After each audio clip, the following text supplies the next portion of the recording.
राधे राधे भक्तों, जय श्री कृष्णा, जय श्री राधे।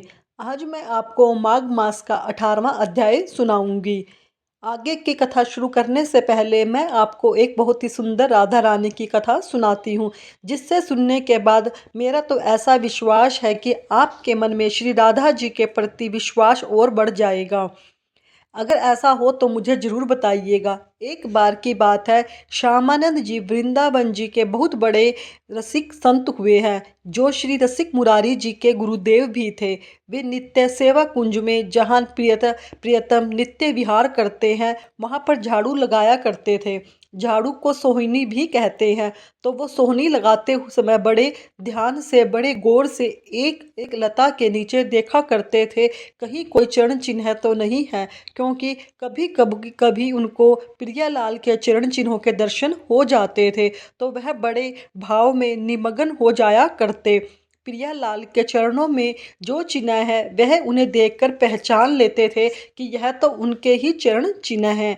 एक दिन इनको सेवा कुंज में सोहिनी सेवा करते देखकर श्री राधा जी रानी को इन्हें दर्शन देने की इच्छा हुई, लेकिन जब तक किसी सखी सहचर की कृपा ना हो तब तक श्री राधा रानी किसी को दर्शन नहीं दे सकती। इसलिए तो इच्छा होने पर भी श्री राधा रानी सीधा दर्शन नहीं देती, उन्हें अपनी किसी सहचर की या सखी की आवश्यकता पड़ती है। अब एक दिन श्री राधा रानी ने जानबूझकर अपने श्री चरण का एक नुपुर सेवा कुंज में छोड़ दिया। प्रातःकाल श्री श्यामानंद जी अपने नित्य कर्म के अनुसार सोहिनी लगाते थे।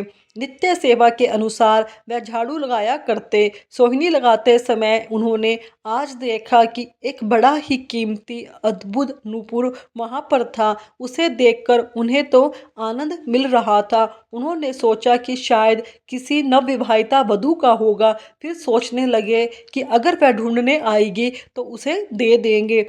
ऐसा सोचकर उन्होंने नूपुर को अपनी पगड़ी में बांध लिया और वापस झाड़ू लगाने लगे। अब श्री राधा जी को कण कण में विराजमान है, जो संसार की सारी लीलाओं को खुद ही रचती है, जो सारे दृश्य स्वयं देखती है। तो जब उन्होंने देखा कि वह तो श्री राधा रानी की ललिता जी से कहा कि यह मंगला के आभूषण संभाल कर रख लो। ललिता जी श्री राधा रानी की सबसे प्रिय सखियों में से एक है। तो ललिता जी ने कहा, प्यारी जी, आपके एक श्री चरण का नुपुर तो इसमें है ही नहीं। श्री राधा रानी ने जानबूझकर उसे गिराया था, क्योंकि श्यामानंद जी पर किसी सखी की कृपा होना बाकी था। इसलिए श्री राधा रानी ने ललिता जी से कहा, जाओ जरा देखो तो सेवा कुंज में किसी लता के नीचे तो नहीं गिर गया। अब तक तो ना जाने खोज प्रारंभ की गई है या नहीं। श्यामानंद जी सोहिनी लगा रहे थे और राधा राधा नाम जप रहे थे। ललिता जी ने विचार किया कि मैं अपने स्वरूप में जाकर इनसे नुपुर मांगूंगी तो अच्छा नहीं रहेगा।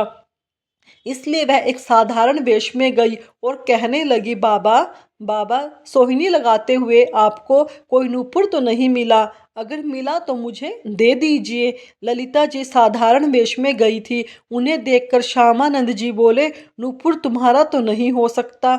ललिता जी बोली, नहीं, वो मेरा नहीं है, मेरी बहू का है, लाओ मुझे दे दो अगर आपके पास है तो। बाबा बोले, नहीं, मैं ऐसे तुम्हें नूपुर नहीं दे सकता। अगर वह नूपुर तुम्हारी बहू का है तो पहले उसे तुम्हारा दूसरा नूपुर दिखाओ। अगर वही हुआ तो मैं तुम्हें दूंगा, और अगर नहीं दिखाया तो मैं तुम्हें नहीं दूंगा। बाबा को अंदर ही अंदर आनंद हो रहा था कि इस नूपुर में तो कुछ खास है, क्योंकि इसकी खोज जो हो रही है। उन्हें ललिता जी से बात करके अपार आनंद भी आ रहा था। वह समझ गए थे कि यह कोई साधारण व्यक्ति नहीं है, यह अवश्य ही कोई दिव्य व्यक्ति है जो अपने वेश को छुपाए हुए है। ललिता जी बोली, अरे न बाबा, तुम दे दो ना। अब बाबा मना न करने नहीं लगे, नहीं कि मैं आपको नहीं दूंगा, मैं आपको नहीं दूंगा। थोड़ी देर के बाद जिस बहू या बेटी का ये गिरा हो, अगर वह आकर मुझसे पूछेगी तो मैं क्या कहूँगा कि मैं उसका नूपुर कहाँ गया। मैं तुम्हें कहाँ खोजूंगा। अभी तुम यह नूपुर तुम्हें दूंगा जब तुम दूसरे चरण का नूपुर लाकर मुझे दोगी। अब तो ललिता जी ने बहुत हठ किया बाबा, लेकिन उन्हें नूपुर नहीं दिया। अब आकर ललिता जी ने श्री राधा जी से बात की। श्री जी ने कहा, सखी अब तो लगता है मुझे ही जाना होगा, क्योंकि बाबा बहुत जिद्दी हैं। और देखो यह रोज मेरी कुंज की सोहिनी सेवा करते हैं। चलो आज चलकर इन्हें निहाल करते हैं। अब श्री जी जब किसी भक्त को दर्शन देने के लिए उतावली हो जाए तो स्वयं दर्शन का विधान बनाती हैं। सहज स्वभाव परियो नवल किशोर जू, मृदु दयालुता कृपालु श्री राशि है। श्री राधा रानी और ललिता जी अब श्यामानंद जी के पास आई। ललिता जी ने आकर बाबा से कहा, बाबा इनके चरणों की तरफ देखो, वही इनका नुपुर है। ऐसा है ना, तुम्हारे पास है? तब बाबा ने नुपुर देखा, फिर कहने लगे, हाँ यह तो बिल्कुल वैसा ही है। ऐसा कहते हुए श्री जी की करुणा देखकर उनके चरणों में साष्टांग लौट गए। बाबा ने इशारा किया, मैं बांध दूं। श्री जी ने हामी सिर हिलाया। तब बाबा ने श्री जी के चरणों में नुपुर बांधा और श्री जी ने अपना हाथ श्यामानंद महाप्रभु जी के मस्तक पर रखा। तब श्री जी श्यामानंद जी को दुलार करने लगी कि मेरी कुंज की सोहिनी सेवा वाली यह मेरी सखी। श्री जी बहुत प्रसन्न थी। बाबा फिर उनके चरणों में लौट गए। इस पर बाबा ने जो नुपुर बांधा था उसी को झनकार हुई। श्री जी ने बाबा के मस्तक पर उसे रखा तो नुपुर की दिव्य छाप श्यामानंद महाप्रभु जी के मस्तक पर पड़ गई। अब तो वह प्रेम मगन होकर भाव में डूब गए। इसके कुछ समय बाद अपने गुरुदेव श्री हृदयानंद जी के पास आए तो उन्होंने श्यामानंद जी के मस्तक पर छाप देखकर कहा, यह संप्रदाय के विरुद्ध छाप कैसे लगा दी हमने दी है, वह तो लगाई नहीं। अब उन्होंने कहा, गुरुदेव यह मनमुख छाप नहीं है, यह छाप तो इष्ट देव ने स्वयं लगाई है। हृदयानंद जी ने सोचा यह बहाना बना रहा है, उन्हें डांट पड़ेगी, इसलिए जल्दी से श्यामानंद जी ने आज्ञा मानते हुए बहुत धोया रगड़ा, छाप साफ की, पर श्री जी लगाई थी वह साफ भला कैसे छूट सकती है। अब हृदयानंद जी ने समझा कि इन्होंने ठीक से नहीं धोया होगा, फिर बोले, इधर आओ मैं साफ करूंगा। अब उन्हें रगड़ रगड़ कर इतना घिसा कि श्यामानंद जी के मस्तक से रक्त बहने लगा, लेकिन छाप फिर भी नहीं छूटी। अब तो वह सहम गए, कहने लगे, सत्य कहो भाई, यह श्री जी की छाप लगाई हुई है क्या? श्यामानंद जी ने उत्तर दिया, हाँ। हृदयानंद जी कहने लगे, धन्य है तुम्हारा जीवन, अब मुझे विश्वास हो गया है कि श्री जी ने तुम्हें स्वीकार कर लिया है। और फिर हृदयानंद जी ने फिर से कहा, फिर भी हम यह मानेंगे कि तुमने हमारे तिलक की जगह छाप लगाई है, इसलिए यह अपराध है, इसलिए हम वैष्णव समाज में इसका दंड निर्धारित करेंगे। गुरुजनों की बड़ी विचित्र लीला होती है। श्यामानंद जी के हृदय में आया कि गुरुदेव आपकी कृपा से ही तो मुझे श्री जी की सहचर भाव दिया है और यह छाप लगाई है। श्री जी ने अपने नुपुर को छाप देकर मुझे अपनी परगर में लिया है। इधर श्यामानंद जी का दंड निर्धारित करने के लिए वैष्णव समाज की सभा बुलाई गई। तब श्री कृष्ण जी के सखा सुबल प्रकट हुए। उन्होंने पूरी वैष्णव मंडली के बीच में कहा, मैं साक्षी देता हूँ, इन्होंने अपने आप से छाप नहीं लगाई है, स्वयं श्री राधा रानी ने प्रकट होकर छाप लगाई है। सुबल इतना बोलकर पास के ही एक तमाल वृक्ष के समा गए। तुरंत दिव्यवाणी हुई, हृदयानंद जी को अब तो विश्वास कर ले कि तुम्हारा शिष्य वहां पहुंच चुका है जहां तुम भी नहीं पहुंच सके। वह श्री जी के निज परिवार से मिल चुका है। अब तो दिव्यवाणी सुनकर हृदयानंद जी भी सहम गए और सारी बात मान गए, लेकिन अब उनका हृदय जलने लगा यह सोचकर कि उनके अपने शिष्य के प्रति गलती हो गई। वैष्णव जनों ने कहा, देखो हृदयानंद जी, आपने हम सबको श्यामानंद जी को दंड देने के लिए एकत्रित किया था, लेकिन आज हम आपके ऊपर दंड लगा रहे हैं क्योंकि आपने गलत किया। अपने शिष्य के माथे को इतना रगड़ा कि मस्तक से रक्त निकलने लगा। वह कहते रहे कि यह छाप श्री जी ने लगाई है, फिर भी आप नहीं माने। आखिर तमाल वृक्ष से सुबल सखा को प्रकट होकर गवाही देनी पड़ी। अब देववाणी भी हुई है, हम आपको क्षमा नहीं करेंगे। इसके प्रायश्चित के लिए आप 12 दिनों तक संतों का भंडारा करवाएं और अखंड कीर्तन और भगवत विधिवत चर्चा करवाएं, यही आपका दंड है। उसी दिन से हृदयानंद जी का यह दंड उत्सव मनाए जाने की प्रथा प्रारंभ हुई। श्यामानंद जी ने समस्त वैष्णवजनों के समक्ष खड़े हुए और उनको हाथ जोड़कर कहा कि गुरुदेव जो को दंड दिया गया है उसे मैं स्वीकार करता हूँ। आज से मैं दंड उत्सव करूँगा। यह मेरा अहोभाग्य है और शायद गुरुदेव यही करवाना चाहते थे, इसलिए तो उन्होंने यह लीला की। इससे हम यह सब देख सकते हैं कि शिष्य में अब भी अपने गुरु के प्रति दोष नहीं आया। वह उपस्थित जनों में जहाँ वहाँ कहाँ धन्य हो तुम श्यामानंद जी, धन्य है तुम्हारी गुरु भक्ति। ऐसा कहकर संतों ने श्यामानंद जी को स्वीकृति दे दी। फिर श्यामानंद जी ने बड़े उत्साह से 12 दिनों तक उत्सव मनाया। यद्यपि वह एक बार दंड ले चुका था, लेकिन अब उसे हर वर्ष मनाया जाने लगा। आज की यह कथा आप सब सुनिए। अब मैं आपको माघ मास महात्म का 17वां अध्याय सुनाती हूँ।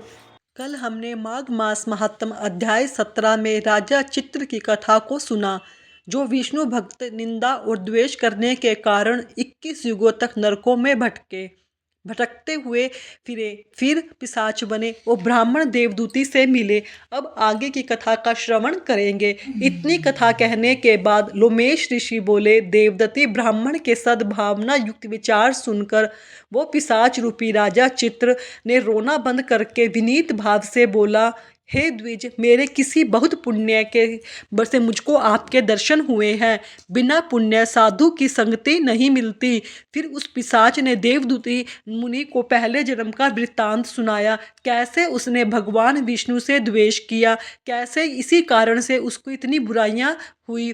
पूरा वृत्तांत सुनाने के बाद वह पिशाच रोने लगा। बोला, जिस श्री हरि विष्णु का नाम यदि अंत समय में मनुष्य के मुख से निकल जाए तो वह मनुष्य श्री विष्णु पद को प्राप्त हो जाता है। जो सबका पालन करते हैं उसी से मैंने द्वेष किया है। यह सब मेरे कर्मों का ही दोष है, जिसके ब्राह्मण द्वारा तप प्रार्थना करते हुए ब्रह्मा आदि देवता ऋषि जिसको मुक्ति के लिए पूजते हैं, जो आदि मध्य और अंत में विश्व का विधाता और सनातन है, जिसका आदि और मध्य अंत है ही नहीं, उस भगवान के साथ मैंने द्वेष किया है। जो कुछ पुण्य मैंने अपने पहले के जन्म में किए वो सब विष्णु के द्वेष रूपी अग्नि में जलकर भस्म हो गए। यदि किसी प्रकार मेरे इस पाप का नाश हो जाए तो सदैव भगवान विष्णु का भजन करूंगा। विष्णु भगवान से द्वेष करके मैंने बहुत दिनों तक नरक की यातनाएं भोगी हैं और पिशाच योनि में बड़ा दुख पाया है। इस समय मैं किसी अच्छे कर्म के योग से आपके आश्रम में आया हूँ, जहाँ पर आपके सूर्य रूपी दर्शन ने मेरे दुख समान अंधकार को दूर कर दिया है। अब आपको ऐसा कोई उपाय बताइए जिससे मेरे यह पिशाच योनि दूर हो जाए। क्यों पिशाच की बातें सुनकर देवदूती मुनि कहने लगे कि हे माया देव, मनुष्य असुर सबकी समृद्धि को मोहित कर देती है, जिससे धर्म का नाश करने वाले द्वेष उत्पन्न हो जाता है। जगत के उत्पन्न करने, रक्षा करने और नाश करने वाले जो सब प्राणियों की आत्मा है, या क्या उनमें भी लोग द्वेष करते हैं? जिनके अर्पण करने से सभी कर्म सफल होते हैं, उनकी भक्ति से मुख मोड़ने वाला मूर्ख किसी भी गति को कैसे प्राप्त हो सकता है? चारों वर्णों का वेदोक्त हरि का भजन करना ही उत्तम है, अन्यथा कुमार्ग में चलने वाले मनुष्य नरक के गामी होते हैं। इसी कारण वेद विरुद्ध कर्मों को त्यागना चाहिए और अपनी बुद्धि से बचे हुए धर्म के मार्ग पर चलने से मनुष्य परलोक के पद को भी नाश करते हैं। जो वेद देवता और ब्राह्मणों की निंदा करते हैं और जो झूठ और मन कल्पित शास्त्रों को मानने वाले हमेशा नरक में ही जाते हैं। देवादिदेव भगवान विष्णु से विमुख होने वाले नरक में ही जाते हैं, जैसे द्रवण देश का राजा नरक में गया। इस कारण इनकी निंदा कितनी हो रही है। वेद में ना कहीं गई है, क्रिया को भी नहीं करना चाहिए। इसके बाद लोमेश ऋषि कहने लगे कि ऐसा करने पर द्वितीय ब्राह्मण ने पिशाच रूपी राजा चित्र को सुमार्ग बतलाया और कहा कि माघ मास में तुम प्रयाग में जाकर स्नान करो, उससे तुम्हारी यह पिशाच योनि समाप्त हो जाएगी। माघ मास में प्रयाग में स्नान करने से मनुष्य पहले जन्म के सब पापों से मुक्त हो जाता है। जहाँ पर स्नान करने से मुक्ति प्राप्त होती है, इससे बढ़कर और कोई प्रायश्चित नहीं है। संसार में यह मोक्ष और स्वर्ग का खुला हुआ द्वार है। गंगा और यमुना का संगम त्रिवेणी संगम में सबसे उत्तम तीर्थ है। पाप रूपी बंधन को काटने के लिए यह कुल्हाड़ी है। कहा तो भगवान विष्णु सूर्य तेज गंगा यमुना का संगम, और कहा यह तुम पाप रूपी आहुति। जैसे घने अंधकार को दूर करने वाला का चंद्रमा चमकता है, उसी तरह संगम में स्नान करने से मनुष्य पवित्र हो जाता है। मैं तुमसे गंगा जमुना के संगम का वर्णन नहीं कर सकता। गंगा जल की एक बूंद के स्पर्श से केरल देश का ब्राह्मण मुक्त हो गया। देवदत्ती ऋषि के ऐसे वचन सुनकर वो पिशाच रूपी राजा चित्र के मन में शांति उत्पन्न हुई, मानो उसके सब दुखों का नाश हो गया। प्रसन्नता से उसके विनय पूर्वक देवदत्ती ऋषि से पूछा, मुनि केरल देश का ब्राह्मण किस प्रकार मुक्त हुआ? कृपया करके यह कथा मुझे सुनाओ, विस्तार पूर्वक बताएं। देवहूति ब्राह्मण कहने लगे, केरल देश में वासु नाम वाला एक वेद पंडित ब्राह्मण था। उसके बांधुओं ने उसकी भूमि छीन ली, जिससे वह निर्धन और दुखी होकर अपनी जन्मभूमि त्याग कर देश विदेश में घूमता रहा। किसी व्याधि से ग्रस्त होकर मृत्यु को प्राप्त हो गया। उसका कोई बांधवा ना होने के कारण उसकी अर्धवैदिक क्रिया नहीं हुई, ना ही उसकी देह क्रिया हुई। इस प्रकार क्रिया के लोप होने से निर्जन वन में वह प्रेत होकर चिरकाल तक फिरता रहा। शीत ताप भूख प्यास के दुख से हाहाकार करता हुआ वो नंगे शरीर रोता फिरता, परंतु उसको कहीं सदगति दिखाई नहीं देती।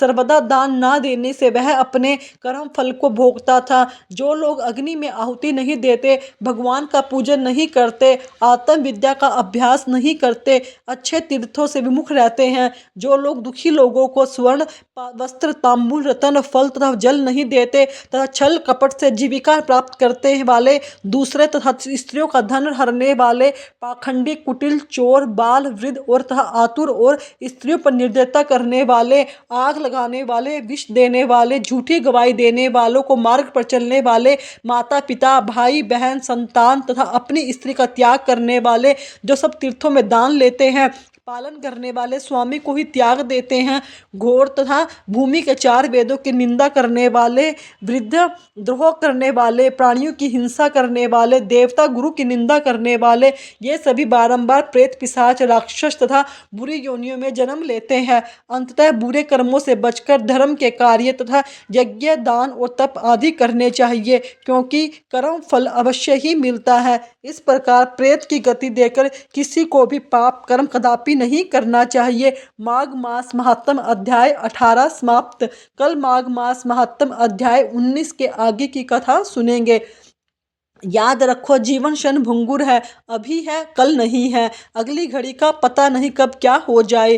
कि इस शरीर का उपयोग करके सभी कर्मों के बंधन से मुक्ति पा ली जाए ना। सरल उपाय है इसका, तो सबसे आसान रास्ता है नाम जाप करना। याद रखो, कलयुग केवल नाम आधारा, सुमिर सुमिर जग उतरे ही पारा। भक्ति करके प्रेम करके मुक्त भक्ति का नशा सपाया जा सकता है। इसलिए प्रेम से मन से भाव से हर सांस के साथ हर पल बस जपते रहो, हरे कृष्ण कृष्ण कृष्ण हरे हरे, हरे राम राम राम हरे हरे। अगर आपको मेरी वीडियो अच्छी लगी, मेरे चैनल को सब्सक्राइब करें, वीडियो को लाइक करें, कमेंट में राधे राधे अवश्य लिखें। धन्यवाद भक्तों।